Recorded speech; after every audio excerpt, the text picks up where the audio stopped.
leaders need to therefore look within ourselves in terms of what is our landscape, how does it look like, so that we can then be able to contribute meaningfully to the energy transition agenda. When you speak of the contribution to the, for example, the greenhouse emission, Africa in totality contribute less than 3%. And most of these percentage, 90% of those are coming from the developed economies, usually South Africa taking up a chunk of it because it's being developed, and other few nations taking bits and pieces. But the need for us to be able to drive the transition should come from our own desire in terms of the energy uptake. And also, we have to be cognizant of the effect that when we're speaking of an energy transition, it doesn't mean the same for Africa. Our economies are highly dependent on the revenues that we are generating from the production of this natural resource or this fossil fuel. And these economies or these revenues are the ones that are driving our people in terms of where do we want to go. So a decision from an African perspective or an African continent should be, it's almost a matter of life and death choice that we have to make. Do I leave my people to wallow in poverty at the expense of the environment, or do I find mechanism that I can be able to sustainably be able to earn a living from the sales of these highly sought after fossil fuel commodity and still be able to do it by sustainably and positively contributing less and less to the carbon emission. For example, I gave an example of Namibia, where we are as a country. We have the ability to be able to design field development plans that have already encapsulated innovation and technology that we can use in terms of lowering this emission. For example, carbon sequestration, carbon capture, and producing, for example, the energy resource that we use on the platform should be renewable energies. These are means that we can be able to already build in so that our footprint in terms of the contribution to the negative effect of the climate can be reduced. But as African leaders, we need to be vocal, we need to be deliberate in our agenda in terms of what do we want, how do we want the energy transition to be, what is a just energy transition for Africa. If we can be able to unlock that conversation, if we can be able to set that tone, then our role will be much clearer to say that I don't think there will be any African nation that does not want to produce, but we know we have an obligation towards the environment, and that obligation, we have solutions that we can just make part of our development plans. Thank you very much. Sandisiwe, you wear almost the same hat in a way. What is it like in South Africa? I think it's important for us to learn also from our colleagues and brothers and sisters across the continent. What is your view on the same question? I hope you can hear me well. I think what I want to start off with is maybe talking to broadly what we're seeing from a landscape, an energy landscape perspective, and taking a South African view that is informed by an integrated energy plan that would look at, of course, what we're seeing from an electricity generation perspective in relation to your liquid fuel sector, as well as what the gas prospects mean for the country and the region at large. And driven, again, by the need to ensure that we are driving economic growth. And that really is anchored on, yes, addressing matters around energy poverty, and importantly, security of supply. And as we talk through that security of supply, we need to then also understand how we exist in a global context as well as a regional context. I highlight this because I want to share perhaps also as a national oil company what some of those reflections have provided for us. Let's look at the energy in terms of electricity in particular. I think it gives a good framework around the value of the diversified energy mix And I think the speakers before also weighed in on that. But as we talk to that diversified energy mix, I think there's a value in us also realizing that our indigenous endowment needs to be maximized. It's a conversation that also needs us to be quite pragmatic.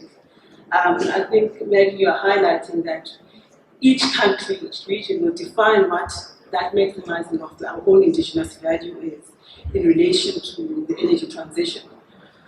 It also then means when we talk about the enablers, we need to go and probe some of the complexities around how do we access the funding, how do we converge our shared vision in this particular region to ensure that we are able to unlock those enablers. Those enablers, of course, being the capability, the funding, just to mention a few. Again, just reflecting a bit more from a PetroSA perspective and the landscape that we are operating in. We've had to look at our business in a way where we've had to acknowledge some of the opportunities in relation to the constraints that the last few years have made evident for the organization. And as we chart our long-term strategy, which to a significant extent is anchored around the prospects of gas and gas as a transitional fuel, we've had to say, in the immediate term, where do our strengths lie? And what do we need to prioritize to ensure that we're enabling an opportunity to see the value we seek in the long term? Also, as I've indicated, we had to look at the realities of our landscape. And what we were seeing is, in particular, the reducing capacity for refining in country, which ties back, if you look at the PetroSA mandate, which is anchored around security of supply, needed us to then look at what is it that we would then be doing in that regard. What is it that we're doing in terms of ensuring the sustainable fuel feedstock going forward? We've had to then engage around how to draw from partnerships in embarking on that, but ensuring that in the immediate term, we as a national oil company look at the strength that we hold from our downstream business. And our downstream business currently seeks that we look at optimizing our abilities to source optimally.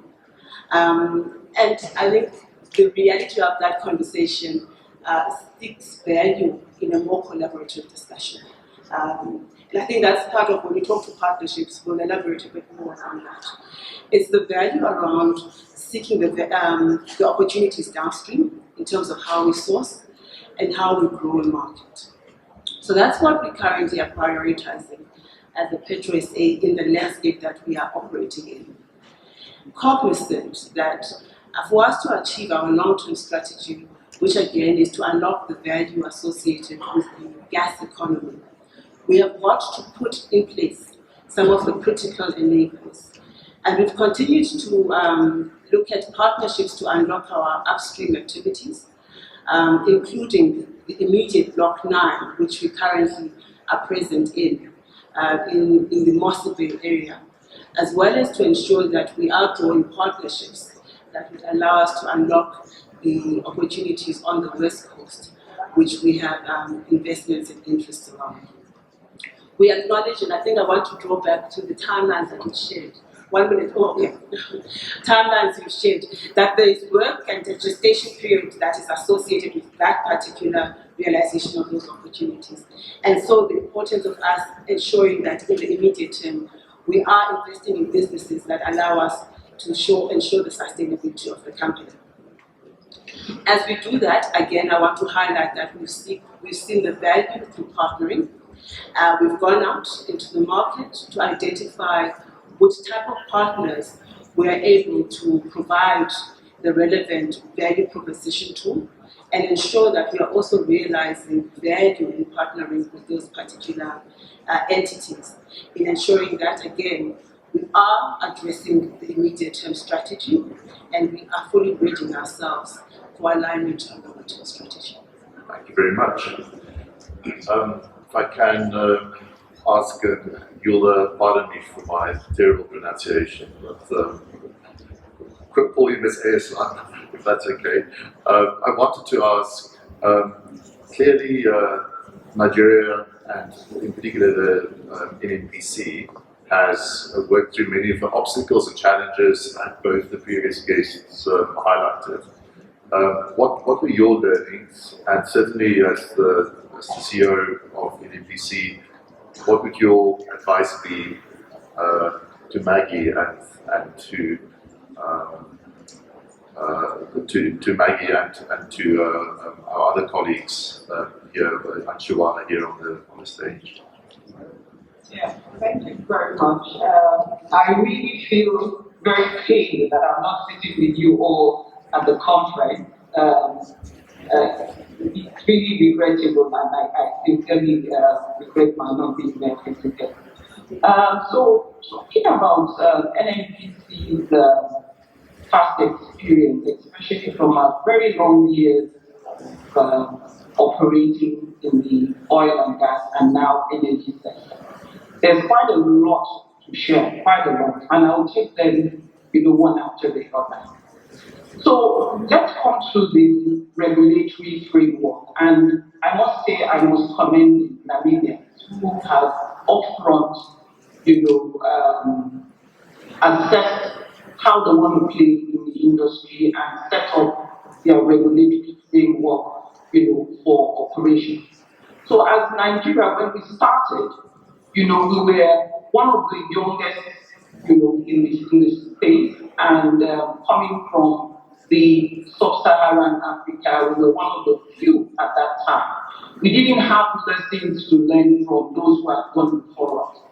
And so our regulations were crafted by more or less our partners, in the industry. And unfortunately, we found ourselves to very rigid structures that even when the environment changed, we were not as agile to change with the times. And that created quite a bit of problem for us because it took us over 20 years to achieve a change in the regulatory framework that we currently operate. The PIA was enacted in 2021, and this was over after 20 years of trying to change this piece of legislation. And what the PIA did for us was to harness the various structures that we had in the oil and gas space. So we had several pieces of the regulations, laws, and policies all scattered around the place. And sometimes the conflict between the regulations affected the output for the oil and gas industry. So consolidating that in 2021 was a major milestone for Nigeria and NNPC Limited as well. So I think it's one of the learnings for other upcoming oil and gas, or we call them now energy companies, because you're looking at the entire spectrum, to ensure that your regulations are robust enough to manage, the industry, and to be able to respond to changes as you move, in your development. The second piece that we learned a bit too late in the day, but at least good enough, well enough, was to integrate the local industry to the oil and gas business. Sometime in 2021, we had several workshops, and it became a real pronounced point that the Nigerian entrepreneur has not been integrated into oil and gas business, and therefore this has limited, the value add to the economy. We took the bold step, and the Nigerian Content Act, Nigerian Content Act, was then enacted. And since then, I'm happy, and I'm sure we will be interacting with a lot of Nigerians who have distinguished themselves in the oil and gas space, and who have also offered their services to upcoming countries in Africa. So I think the experiences that we gained working with the international companies enabled that local industry to thrive. And the good thing is that we have enough resources to at least export to the other parts of Africa and to young clients like Namibia that are coming up today. For us in NNPCL, I think we learned the essence of integrating the entire value chain from the beginning. Unfortunately, we did not institute a clear strategy to maintain that integration to the extent that along the lines, our refineries today are all out of operation.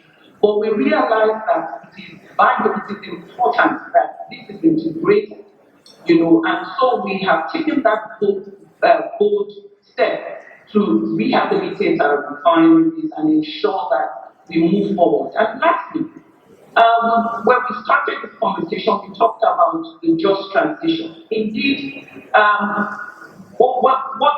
when you take the measure of just, what is just to one is not the same to others, and therefore every man must stand for what it requires and what is able to deliver.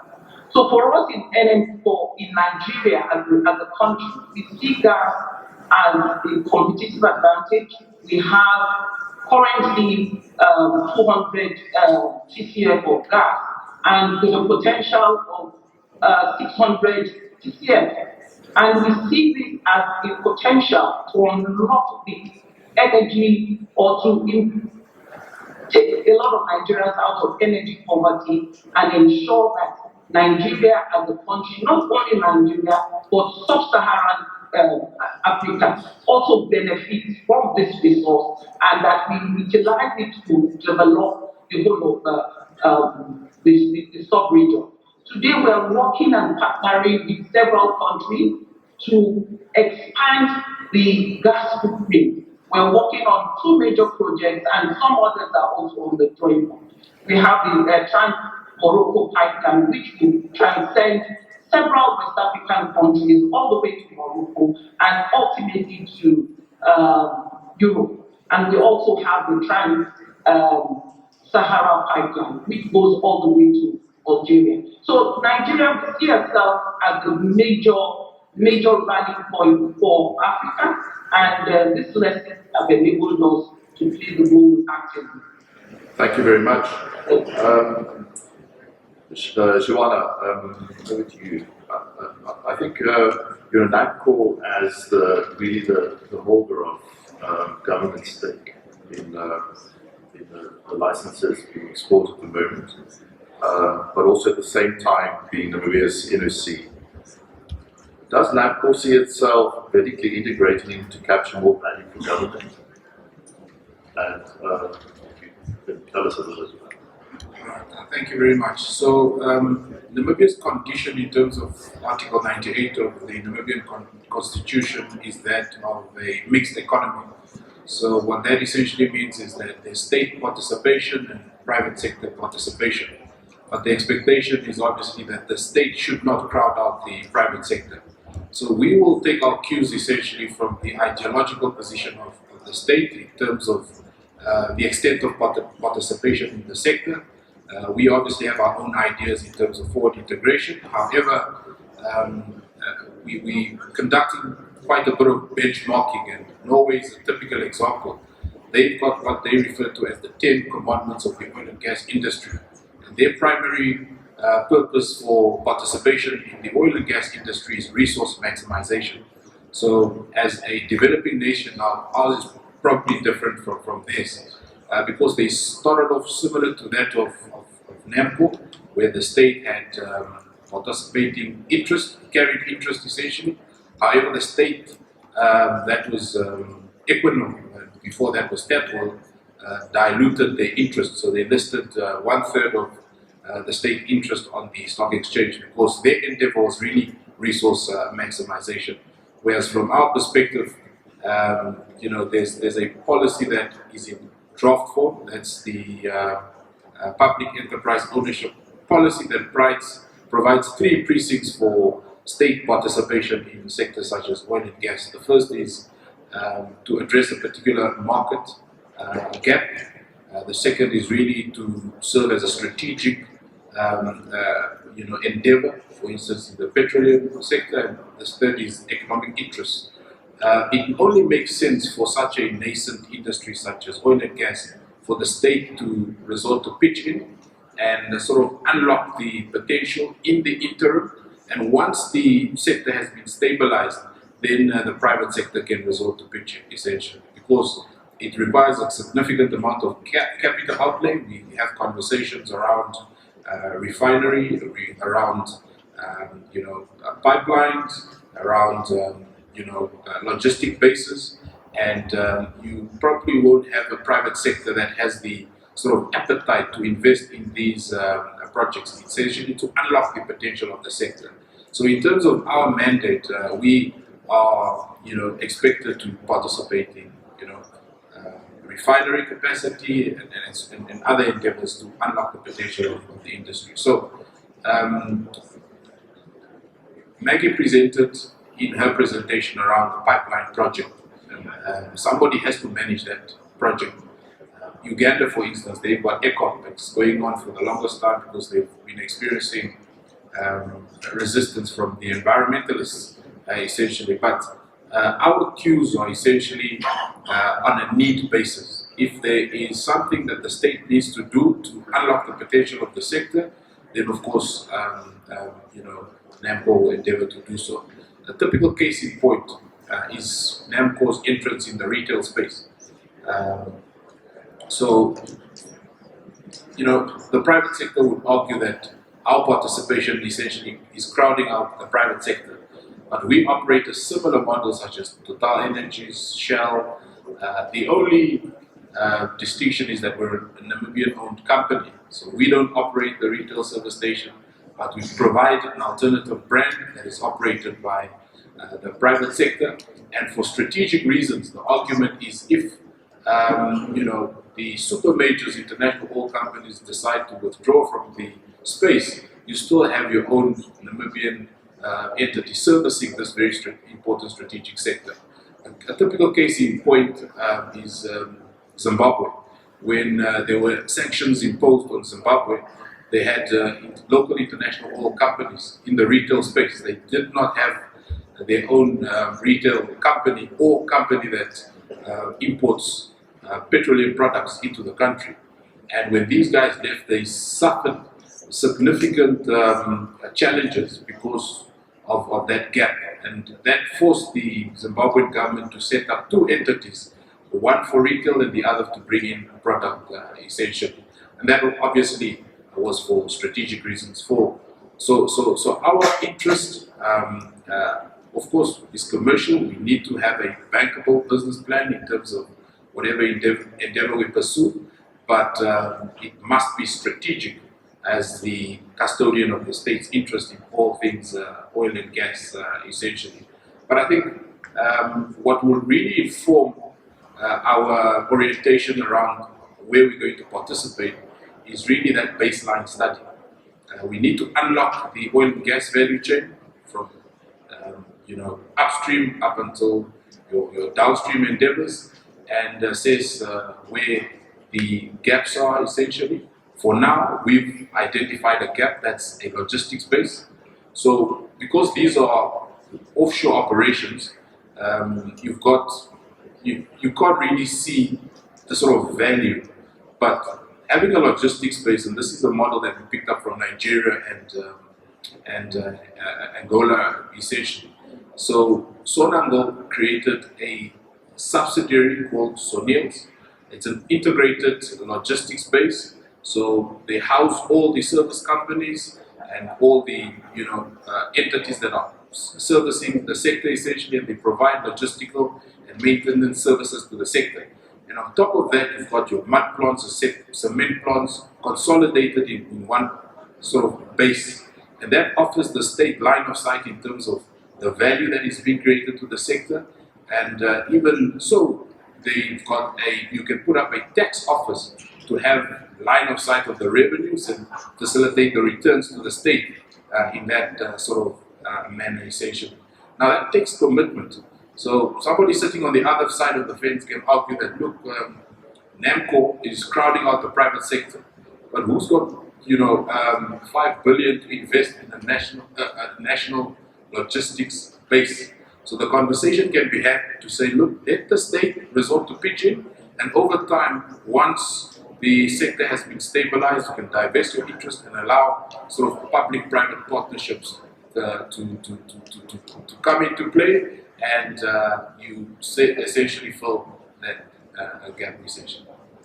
Thank you. Interesting thoughts, definitely. Maggy, I hope you have your business hat on. My question is, what is your advice to local companies, Namibian companies, looking to participate in the upstream oil and gas sectors? And you only have 3 minutes. Because we only have 3 minutes, this is a conversation that I want to take further away from this stage with the Namibian business community. Because it's something that cannot be answered and unpacked in just 3 minutes. But the most important advice that I want to give to the Namibian people is that you need to understand that the oil industry, the upstream and the downstream, are very highly specialized. It's a very highly specialized industry. For you to participate in this specialized industry, you need to upskill yourself and you need to bring yourself on par with the requirement in terms of skills specialization. Why we say that the oil industry is highly specialized is twofold.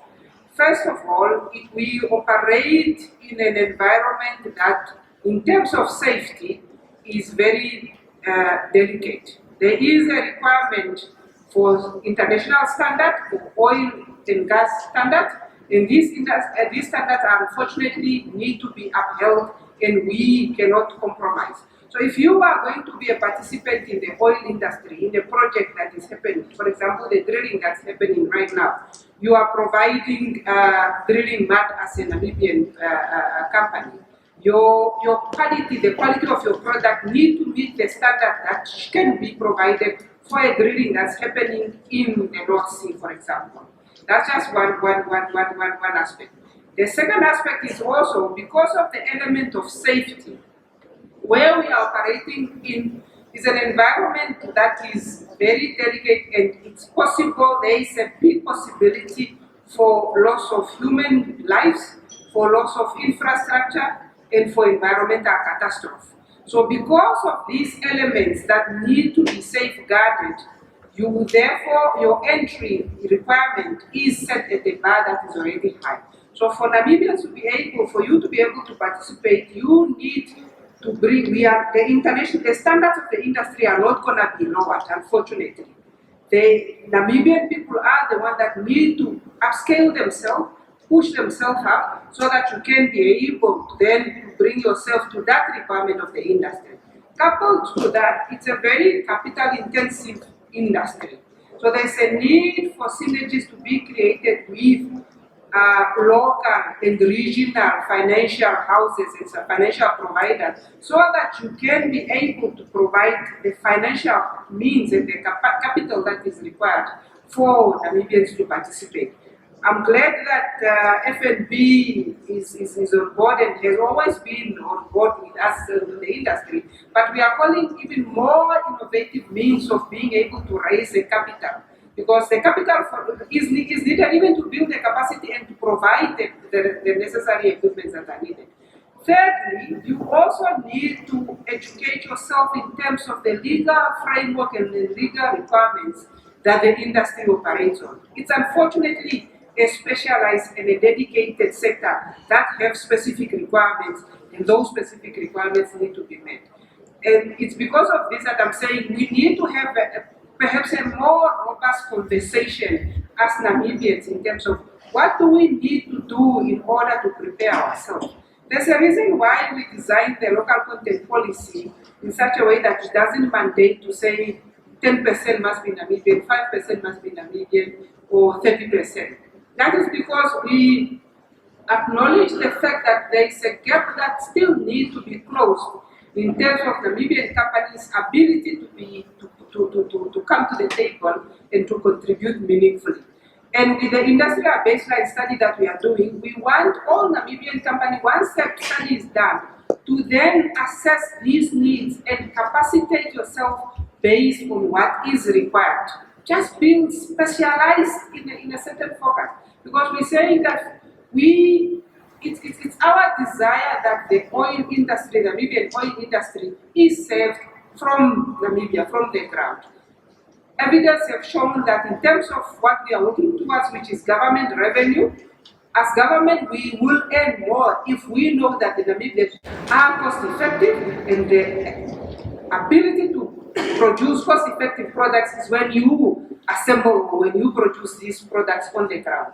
So because of this, it is in our interest also as government to ensure that the Namibian ladies and gentlemen are capacitated to be able to play. And these are the conversations that we need to have outside this floor so that we can see where can we be able to come in and assist the Namibian people in capacitating them, together with the international industry, of course. Thank you, Maggie. We're all in agreement.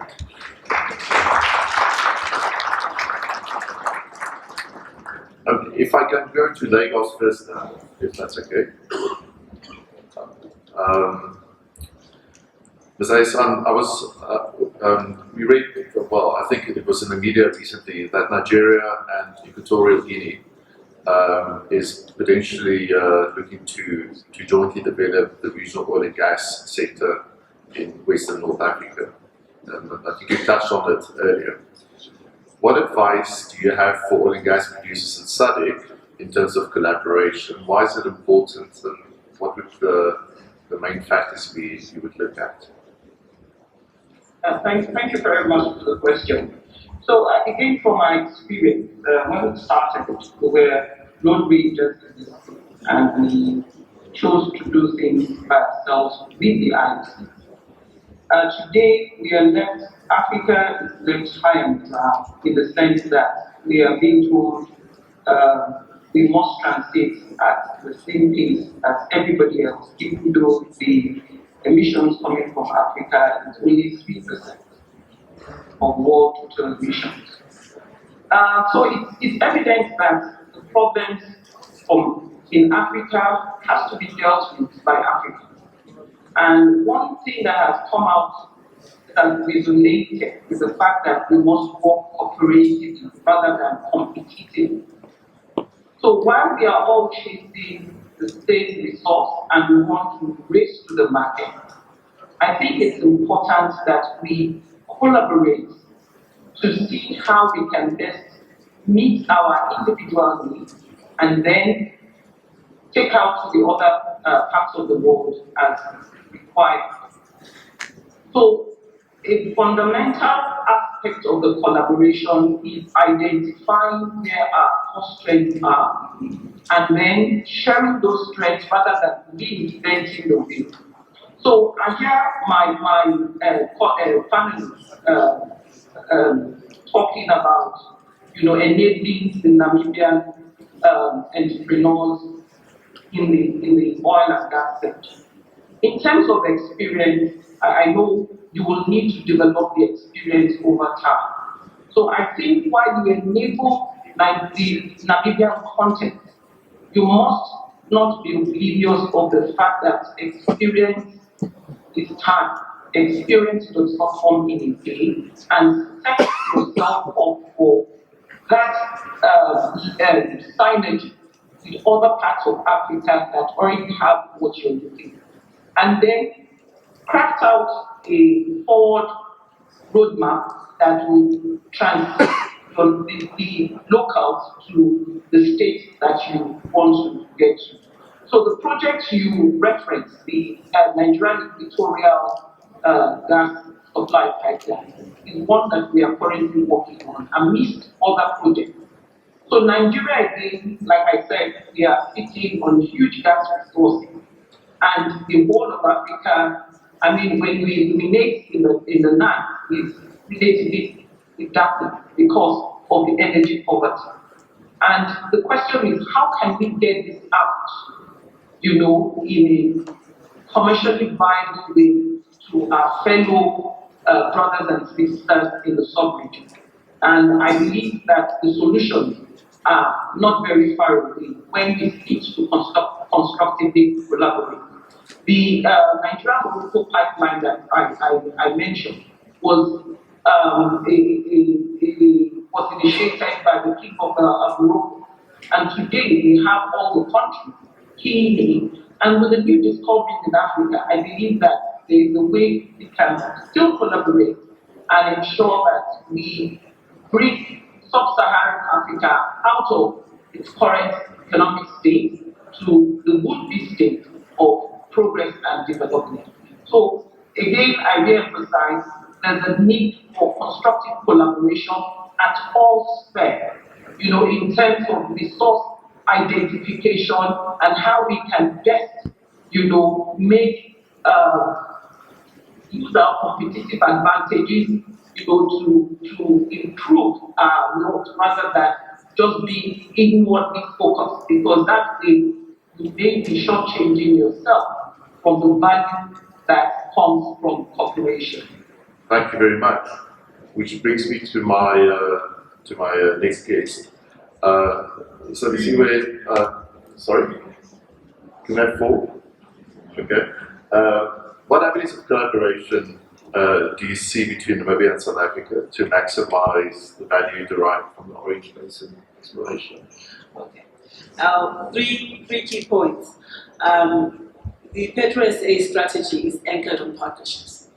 And I could not agree more on a regional view, because the synergies are quite clear if we take a regional view, whether we're looking at the market or potentially the value of leveraging a shared logistics space, for example. So to the point, the second point is that in October 2022, we entered into an MOU between NAMCOR and PetroSA. And I think that sets quite a solid foundation for us to advance the collaboration as outlined. And that is collaboration both in terms of the upstream opportunities as well as downstream opportunities. Again, specifically, if we look at the upstream side, it is in terms of also the data that we can exchange. It's the experience, expertise that we hold.